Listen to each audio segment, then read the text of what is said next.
Doesn't it say rather a lot about the rather parlous state of our politics that we are sitting here and we're talking about two major issues, energy and immigration, and we're saying, well, at least they've said something. We're under no illusions that anything might actually happen, but words are being spoken. The pen is going to the pad. Fantastic. That's progress.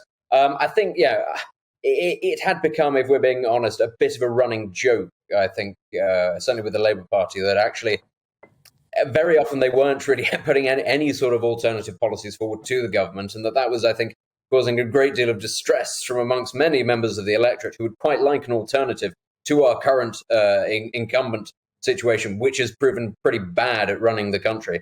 And when you look around for a state of opposition, you found Keir Starmer not really saying anything or saying something 2 weeks after the fact.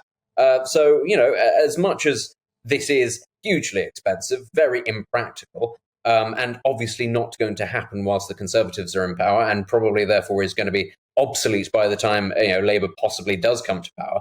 As you say, at the very least, they've got off the fence. They are bringing us something that looks a little bit more like traditional, old-fashioned left-wing politics. And I'm sure that this will go down actually very well. It is a bit of a meme, isn't it, when we say, oh, how will this go down in the Red Wall? I think for a lot of working-class families, a lot of middle-class families, actually, they'll look at this and say, well, we hear the forecasts about what's going to happen to our bills, what's happening with the cost of living. Here is a policy. It may not be the best policy, but it is a policy. And, I go back to what I said at the start. It's very sad that that's the state that we're in, but that is the state that we're in. So interesting briefing this morning to the Times newspaper from the Liz Truss camp, which suggests that she doesn't like this sort of universalist model that the Labour Party is pursuing. And in some funny ways, this universalist model from the Labour Party is helping the rich the most, because, of course, if you freeze the price, the rich tend to pay more for their energy. They might have bigger houses. They might have multiple houses. And they'll all get much more help from those who have smaller or just the one house. Liz Truss's camp suggesting that she'd look to sort of help those on benefits with fiscal transfer, but help those who are perhaps better off with tax cuts. Is that it seems less simple, but does it make more sense? Economically, yes, I think it does make a little bit more sense, but politically, I'm not sure how well it does. This is going to be a very tricky period, I think, for Liz Truss, in that, she has sort of set her up as the more Thatcherite of the two, more in favour of free markets, bringing down taxes, which I think is something that most people in this country would welcome.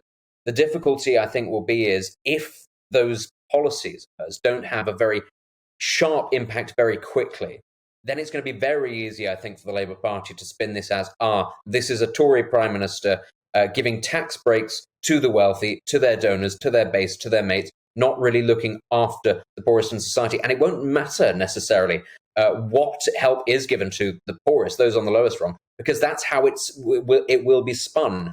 And it's very difficult because I can fully understand a lot of Liz Truss's ideas. I tend to be very in favour of having lower taxes and having a lower state, but I do worry: is this going to be Is this going to be a very hard sell for her come the next general election? And we do need to be thinking about that. It is sort of on the horizon. If you're the Tory party, it's all very well sort of going down the ideological route and saying, well, this is what we believe and this is what we think will help us the fastest. But there's not a lot of use in doing that if you're only in power for 18 months, at which point you're swept aside because you didn't do your messaging very well.